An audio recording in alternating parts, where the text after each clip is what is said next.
অনেক দেশের উপরে যার সাথে তার বাণিজ্য আছে অতিরিক্ত একটা শুল্কের বোঝা চাপাই দিচ্ছে। তার মানে আমেরিকাতে পণ্য রপ্তানি করলে আমাদের পণ্যের উপরে যে শুল্ক আসবে তাতে আমাদের পণ্যের দাম আমেরিকার বাজারে বাইরে যাবে, বিক্রি কম হবে। এই সমস্যা বাংলাদেশের একার না, পৃথিবীর সব দেশেরই সমস্যা। তবে এই সমস্যা আমাদের জন্য না যত বড়, তার চাইতে বেশি বড় আমেরিকান নিজেদের জন্যই। আমরা এটা পরে দেখব কেন এটা আমেরিকান নিজেদের জন্য সমস্যা, এবং সেই কারণে আমি মনে করি যে এটা খুব বেশি দিন টিকবে না এই অতিরিক্ত ট্যারিফ। কিন্তু আমরা পুরো বিষয়টা নিয়ে একটা আলাপ করলে আমাদের বুঝতে সুবিধা হবে সমস্যাটা আমরা কিভাবে মোকাবেলা করব, আর এই সমস্যা থেকে আমাদের সুবিধা কিভাবে আনতে পারি। আমরা একটু পিছন থেকে আলাপ করি। প্রেসিডেন্ট ইউনূস ক্ষমতা নেওয়ার পরে ইউরোপে একটা কথা বলছিলেন, সেটা হইতেছে গত 15 বছরে অর্থনৈতিক প্রবৃদ্ধির নামে হাসিনা সরকার যা বলছে সব মিথ্যা এবং বানোয়াট। অনেকে মনে করছিল এটা নতুন কি, সব সরকার তার আগের সরকার নিয়ে সব সময় খারাপ কথা বলে, তো প্রফেসর ইউনূসও বলিছে। প্রফেসর ইউনূসও তার ব্যতিক্রম না, কিন্তু আসল বিষয়টা একদম আলাদা। উনি এই কথাটা বলছিলেন ওয়ার্ল্ড ইকোনমিক ফোরামে। ওয়ার্ল্ড ইকোনমিক ফোরামে আলোচনা হওয়া মানে বৈশ্বিক নেতারা সেই বিষয়টাকে গুরুত্বপূর্ণ বলে মনে করছেন। এর ফলে আন্তর্জাতিক মহলে সেই বিষয় নিয়ে সচেতনতা বৃদ্ধি পায়।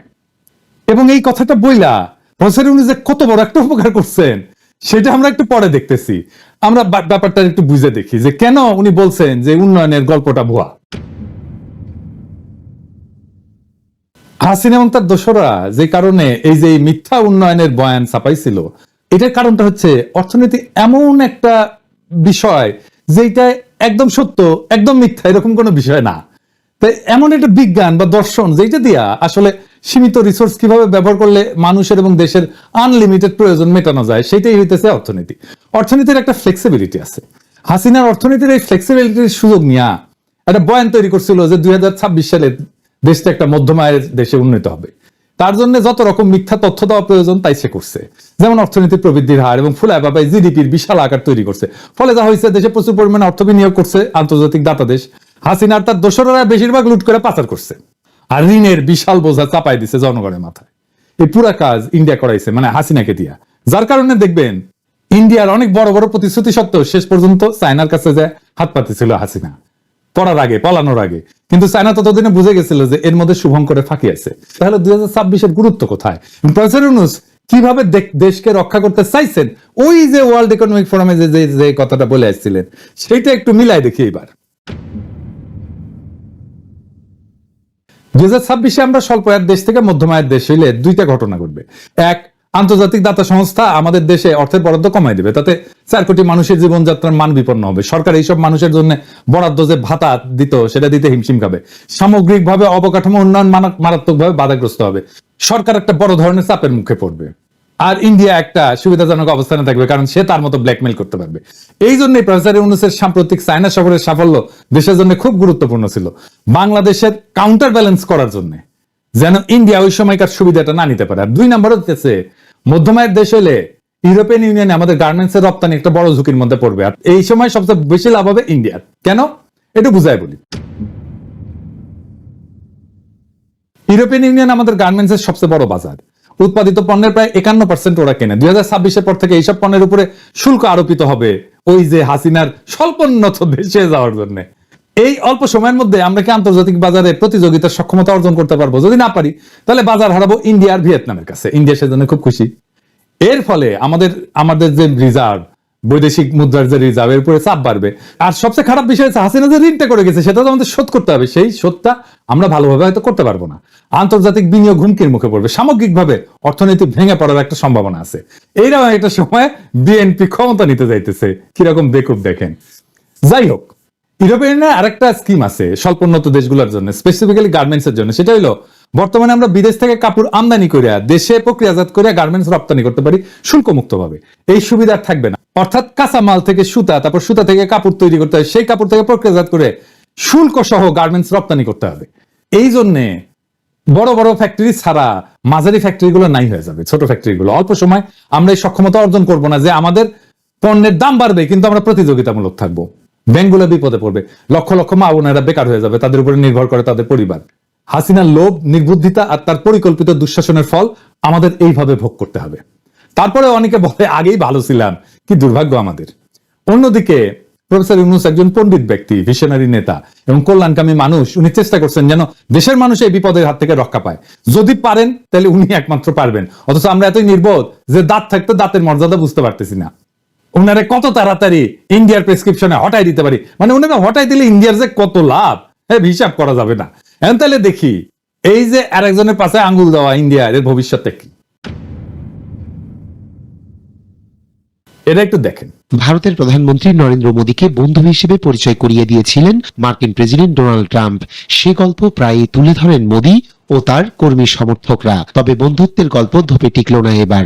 ভারতীয় পণ্যের উপর শুল্ক বসাতে তিল পরিমাণ ছাড় দেননি ট্রাম্প। ভারতের অন্যায্য শুল্ক নীতির কড়া সমালোচনা করে দেশটির পণ্যের উপর প্রতিশোধমূলক শুল্ক আরোপের ঘোষণা দিয়েছেন তিনি। আমার ক্ষুদ্র ভ্রাতার ভগ্নীদের জন্য করছি যে বিষয়টা বোঝার আগে কয়েকটা জিনিস একটু দেখে আসি। এই আলাপগুলো আমি আগে করছি, কিন্তু তারপরেও এটা আরেকবার শুনলে কোনো অসুবিধা নেই। আমাদের বৈদেশিক মুদ্রার রিজার্ভ এটা কি এবং গুরুত্বপূর্ণ কেন? যে কোনো দেশ এই ফরেন এক্সচেঞ্জ রিজার্ভ এটা আয় করে দুই ভাবে, পণ্য অথবা সার্ভিস রপ্তানি করে, দুই নাম্বার প্রবাসীদের পাঠানো বৈদেশিক মুদ্রা থেকে। এই ফরেন এক্সচেঞ্জ রিজার্ভের এক নাম্বার দেশ হইতেছে চায়না, তার পরিমাণ হইতেছে $3.5 ট্রিলিয়ন। 4 নম্বরে আছে ইন্ডিয়া, যার পরিমাণ $640 বিলিয়ন। আর আমরা আছি 58 নম্বরে, এর পরিমাণ হচ্ছে $27 বিলিয়ন। হাসিনার পালানোর সময় এটা ছিল $20 বিলিয়ন, প্রফেসর ইউনূসের টাইমে $7 বিলিয়ন বাড়িছে, এক মাসে $1 বিলিয়ন করে বাড়িছে। মাশাআল্লাহ। এই ফরেন এক্সচেঞ্জ রিজার্ভ কেন গুরুত্বপূর্ণ? এই বৈদেশিক মুদ্রা দিয়ে আমদানি খরচ মিটাইতে হয়, পাশাপাশি দেশের বিভিন্ন লায়াবিলিটিস থাকে, যেমন ঋণ পরিশোধ করতে হয়, এগুলো দিতে হয়। একটা বিষয় খেয়াল করেন, এত বড় একটা ঋণের বোঝা এবং দেশের খাদ্য জ্বালানি আমদানি করার পরেও দেশের রিজার্ভ বাড়তিছে। এইটার বড় একটা ক্রেডিট হইতেছে প্রবাসী ভাইদের পাঠানো অর্থ। ভুলে গেলে চলবে না যে আপনারা, যাদেরকে আমরা ভালোবাসা রেমিটেন্স যোদ্ধা বলি, আপনারা আগস্ট মাসে হাসিনার জয় বাংলা করার মহানায়কও বটে, এবং সেই সাথে আমাদের দেশকে পৃথিবীর শীর্ষ 10-এর তালিকায় 8 নম্বরে নিয়ে আসার জন্য অনেক ধন্যবাদ। আমরা রেমিটেন্স শাটডাউন করছিলাম, আবার বলছিলাম যে টাইম মতো আবার রেমিটেন্স আসবে, এখন আসছে। এর বড় কারণ হইতেছে প্রফেসর ইউনূস এবং প্রফেসর ইউনূসের উপরে কনফিডেন্স। আর এটার সাথে তো বাংলাদেশ ব্যাংকের দক্ষতা আছেই। সাম্প্রতিক সময় প্রফেসর ইউনূস বলছেন যে প্রত্যেকটা মেডিকেল কলেজের সাথে একটা নার্সিং ইনস্টিটিউট স্থাপন করতে, আমরা যেন স্পেশালাইজড মানব শক্তি বিদেশে রপ্তানি করতে পারি। যদি আমরা সফল হই তাহলে তালিকায় আমরা আরো উপরে উঠে আসবো। এবার চলেন আমাদের টপিকে ফিরি। ইন্ডিয়া কিভাবে সামনে পুটু মারা খাবে সেটা একটু দেখি। শুল্ক আরোপ করবে যুক্তরাষ্ট্র, এই বিষয়ে ট্রাম্প দৃঢ় প্রতিজ্ঞ। American worker, and you will all find out in about 24 hours from now. এইভাবে আমেরিকা বাজ পড়বে সামনে। 100% ট্যারিফ বসাইলে কিভাবে ইন্ডিয়া মারা খাবে? 2023-24 সালে ইন্ডিয়া পণ্য রপ্তানি করছিল $441 বিলিয়ন, যার মধ্যে 20% ছিল আমেরিকার বাজারে, যার পরিমাণ $85 বিলিয়ন। 100% ট্যারিফের ঠাপে ইন্ডিয়া মাথা নত করে বলছে তারা আমেরিকার উপরে যে আরোপ করছিল ট্যারিফ 100% এই কৃষিজাত পণ্যের উপরে, সেটা কমাবে। তারপরেও 26% ট্যারিফ তাদের ক্ষতি করবে, প্রায় $33 বিলিয়ন।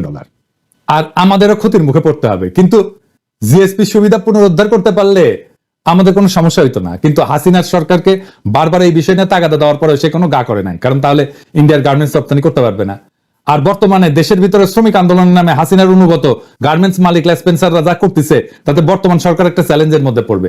কিন্তু দেশবাসী প্রফেসর ইউনূসের উপর ভরসা আছে, উনি নিশ্চয়ই একটা রাস্তা খুঁজে বের করবেন। একইভাবে বাংলাদেশ ইন্ডিয়ার জন্য একটা বড় মার্কেট, কাজেই ইন্ডিয়াকে বুঝতে হবে যে বাংলাদেশের সাথে টাল্টি বাল্টি করে পার পাওয়া যাবে না। হাসিনাকে বাংলাদেশের হাতে তুলে দিতে হবে বিচারের জন্য, অথবা দৌড়ের উপরে থাকতে হবে, নতুন মার্কেট খুঁজতে হবে বাংলাদেশে, যে মার্কেট তারা হারাবে। কারণ আমরা ভারতীয় পণ্য বয়কট করব, ভারতীয় পণ্য আর আমদানি করব না, আর ব্যবহার করব না। প্রফেসর ইউনূসের সফল চায়না সফর ইন্ডিয়ার জন্য একটা নতুন চ্যালেঞ্জ তৈরি করবে। আমরা এই মাইনকে চিপা এনজয় করব। এবার আসেন দেখি ইন্ডিয়ার সার্ভিস এক্সপোর্টে ইন্ডিয়ার অবস্থানটা কি। ইন্ডিয়া প্রায় $333 বিলিয়ন আয় করছিল সার্ভিস এক্সপোর্ট করে। ওইটারও সবচেয়ে বড় বাজার হইতেছে আমেরিকা, যাকে বলে সোনায় সোহাগা। এই সার্ভিস এক্সপোর্টের প্রায় 45% আসে আইটি এবং টেক সার্ভিস সেলস থেকে। যদি ইন্ডিয়া চায় তাদের পণ্য রপ্তানি যেটা কমবে সেটা সার্ভিস এক্সপোর্ট থেকে কভার করবে, তাহলে আমাদের এই সুযোগটা কাজে লাগানো উচিত। একটু বুঝাই বলি, এত বড় একটা বাজারে আমাদের দেশ এই তালিকায় 82 নম্বরে আর ইন্ডিয়ার 6 নম্বরে। তাইলে কিভাবে আমাদের বাজার বড় করবো আর ইন্ডিয়ার বাজার খাইয়া দিব? আসেন একটু দেখি। দুইটা বিষয় আমাদের বিবেচনা করতে হবে। এক নাম্বার, ইন্ডিয়ার প্রায় 35% আয় আসে ট্রাভেল এবং ট্যুরিজম থেকে, আর শিপিং এবং এয়ারলাইন সার্ভিস থেকে। ইন্ডিয়াতে চিকিৎসা যাওয়া বন্ধ, চায়নাতে যাব আমরা। আপনি জানেন তো চায়নাতে এখন ব্যবস্থা হচ্ছে। প্রফেসর ইউনূস সম্প্রতি চায়না সফরে চিকিৎসার উপর জোর দিয়ে আসছে, কম খরচে বিদেশি চিকিৎসা এবং ওয়ার্ল্ড ক্লাস চিকিৎসা হবে চায়নাতে। আর দুই নাম্বার, 45% এক্সপোর্ট যে খাত থেকে আসে তা আমার ক্ষুদ্র ভ্রাতা এবং ভগিনীরা অনেকাংশে ম্যানেজ দিতে পারবে, ওদের আইটি কাজের দক্ষতা আছে, এখন ফ্রিল্যান্সিং করছে, তাদের দরকার প্রাতিষ্ঠানিক সাপোর্ট, এবং এদের দরকার হচ্ছে হাই ভ্যালু ক্লায়েন্ট খুঁজে বের করা, যেটা সরকার ব্যবস্থা করে দিতে পারে। আর দরকার হচ্ছে high speed internet. Professor Yunus তো স্টারলিংক নিয়ে আসতেছে, এটা একটা যুগান্তকারী সিদ্ধান্ত। এর ফলে আমাদের প্রত্যন্ত এলাকায় আমার ক্ষুদ্র ভ্রাতা আর ভগিনীরা সহজে দ্রুততার সাথে তাদের কাজ ডেলিভার করতে পারবে। প্রফেসর ইউনূসের ফরেন মিশনগুলোকে দায়িত্ব দেওয়া উচিত, যা তারা যেন আইটি এবং টেক সাপোর্টের কাজ খুঁজে বের করে। একই সাথে আমি রিকোয়েস্ট করবো আমাদের দেশীয় এবং প্রবাসী উদ্যোক্তাদের, আপনারা এই তরুণ প্রতিভাকে কাজে লাগান। আমরা 82 নম্বরে থাকতে চাই না, ইন্ডিয়ার বাজার খাইয়া দিতে চাই। ইন্ডিয়া দৌড়ের উপরে আছে, ওরে আরো বেশি দৌড়ের উপরে রাখা যেতে পারে, ওর মার্কেটটা খাইয়া ফেলতে হবে। এই জায়গায় আমরা ওর মার্কেটটা খাইয়া দিব। এবার আসেন, আমেরিকা যে ট্যারিফ বাড়াইছে তার ফলে আমেরিকার অর্থনীতিতে কি হইতে পারে। মার্কিন অর্থনীতি এবং বাণিজ্যে মারাত্মক নেতিবাচক প্রভাব পড়বে। 2018 সালে ট্রেড ওয়ার হয়েছিল একটা, চীনের উপরে প্রতিশোধমূলক ট্যারিফ বসাইছিল আমেরিকা।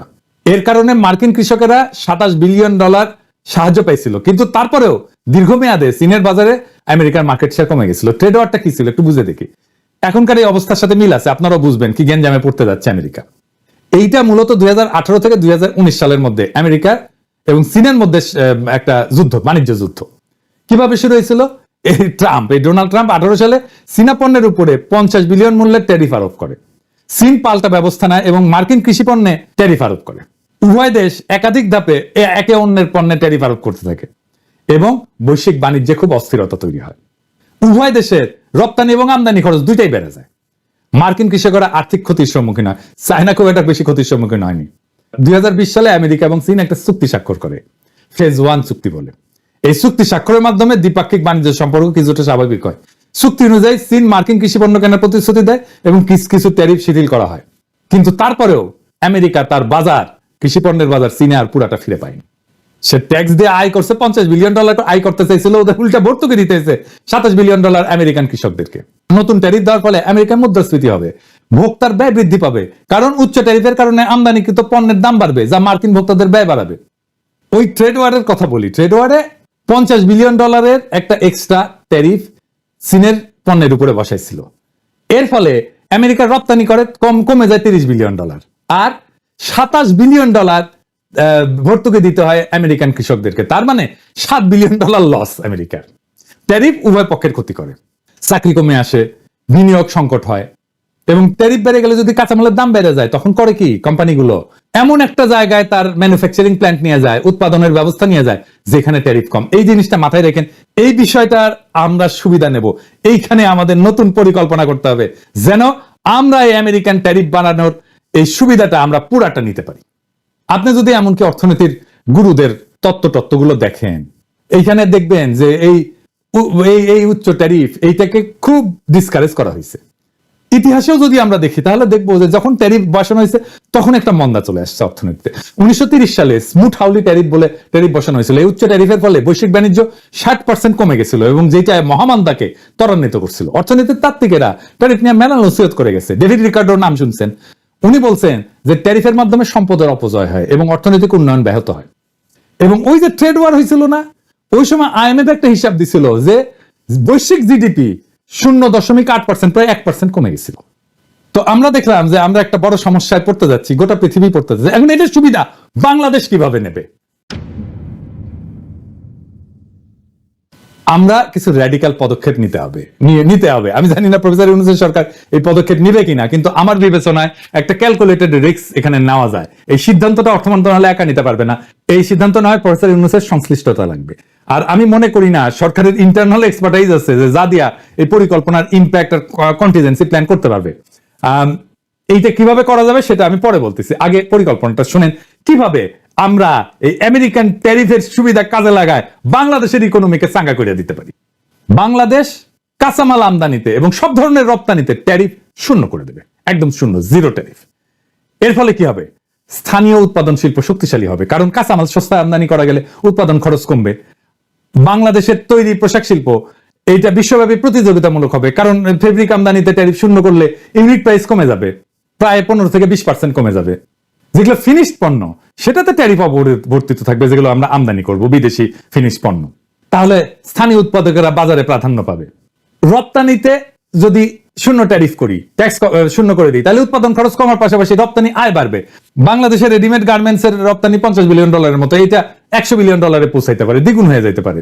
আমরা অন্য পণ্যের রপ্তানিও বাড়াইতে পারি, যেমন ফার্মাসিউটিক্যালস, চামড়ার পণ্য, আইটি সার্ভিস, এর নতুন খাতের বিকাশ ঘটবে এবং বিদেশি বিনিয়োগ আকর্ষিত হবে, কারণ সস্তা কাঁচামাল, কোনো ট্যাক্স নাই, অর্থাৎ সস্তা শ্রম তো আছেই। ফলে বহুজাতিক কোম্পানি বাংলাদেশে উৎপাদনের ইউনিট স্থাপনে আগ্রহী হবে।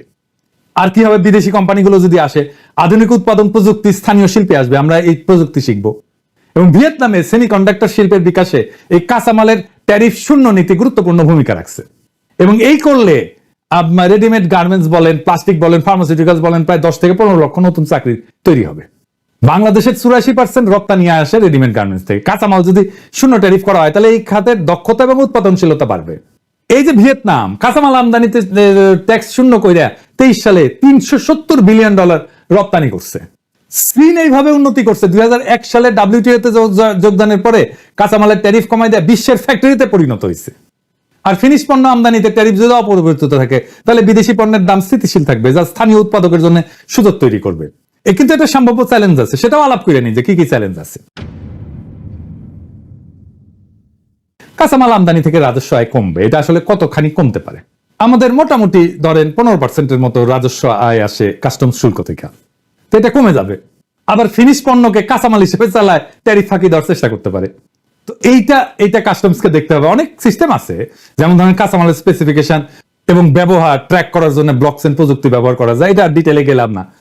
স্মাগলিং এর জন্য কঠোর শাস্তিমূলক ব্যবস্থা নেওয়া যায়, আর এরকম ভুল ডিক্লারেশন দেওয়ার জন্য শাস্তিমূলক ব্যবস্থা নেওয়া যায়। কিন্তু এই যে পরিকল্পনা, এটার ইম্প্যাক্ট অ্যানালাইসিসটা কিভাবে করা যায়, কে করতে পারে?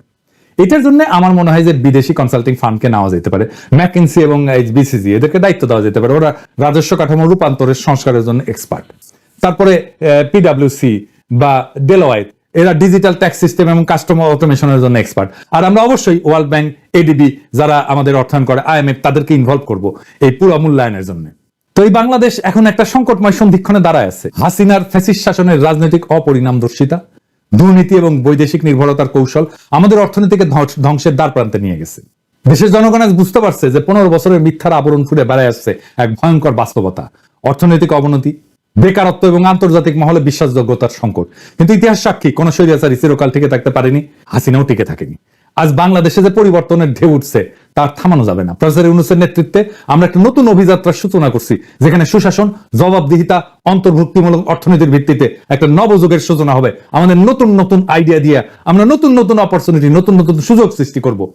সমস্যাকে আমরা সুযোগে রূপান্তরিত করব। 2026 সালের মধ্যম আয়ের দেশে উত্তরণের পথে হাসিনা সরকারের কৃত্রিম সাফল্যের ফাঁপাদম্ভের মুখোশ উন্মোচিত হচ্ছে। আন্তর্জাতিক মঞ্চে যখন বাংলাদেশের অর্জনকে প্রশ্নবিদ্ধ করা হচ্ছে, তখন একটা কথা স্পষ্ট, এই লুটপাটের রাজনীতি আর চলতে দেওয়া যাবে না। প্রফেসর ইউনূস বিশ্ব অর্থনৈতিক ফোরামে যখন সত্য উচ্চারণ করছেন, যখন বিশ্বব্যাপী বাংলাদেশের প্রতি এক নতুন আশা জাগছে, একটা গণতান্ত্রিক সুশাসিত আত্মনির্ভর বাংলাদেশের, আমরা আর কোনো মিথ্যার কাছে এই সময় আত্মসমর্পণ করব না। আমরা কোনো সমস্যার কাছে দেশকে বন্দী হতে দেব না। অর্থনীতিকে পুনর্গঠনের মাধ্যমে আমরা বিশ্ববাজারে আমাদের নিজেদের অবস্থান করে নেব। যেই চ্যালেঞ্জই আসুক না কেন, আমরা মাথা নত করব না। আমরা সেই চ্যালেঞ্জকে সুযোগে রূপান্তরিত করব। কারণ এই জাতি জানে পরিবর্তন অবশ্যম্ভাবী, পরিবর্তন অপরিহার্য। বাংলাদেশের যুব সমাজ, শ্রমিক, প্রবাসী ভাই বোনেরা একত্রিত হয়ে আমরা আজকে শপথ নেব, দেশকে আবার আমরা নতুন কইরা গড়ে তুলব। দেশের সামনে সমস্ত সমস্যার পাহাড়কে আমরা একসাথে সরাবো। প্রত্যেকটা নাগরিকের মৌলিক অধিকার নিশ্চিত কইরা, অর্থনৈতিক স্বাধীনতা অর্জন কইরা, বৈশ্বিক শক্তির চাপে মাথা উঁচু করে দাঁড়ায় বলবো, বাংলাদেশ জাগছে, বাংলাদেশ জিতবেই। আসেন, পরিবর্তনের শপথ নেই। গণতন্ত্র, সুশাসনের পতাকা হাতে নিয়ে আমরা বাংলাদেশকে বিশ্ব অর্থনীতির নতুন শক্তি হিসেবে প্রতিষ্ঠিত করব। সময় আসছে সৃজনশীল ভাবে নতুন বাংলাদেশ গড়ার। এই যুদ্ধে জয়ী হবই, কারণ এটাই জনগণের ইচ্ছা শক্তি, এটাই পরিবর্তনের অদম্য আকাঙ্ক্ষা, এটাই জুলাইয়ের আকাঙ্ক্ষা, এটাই বিপ্লবের আকাঙ্ক্ষা, এটাই বিপ্লবের শপথ।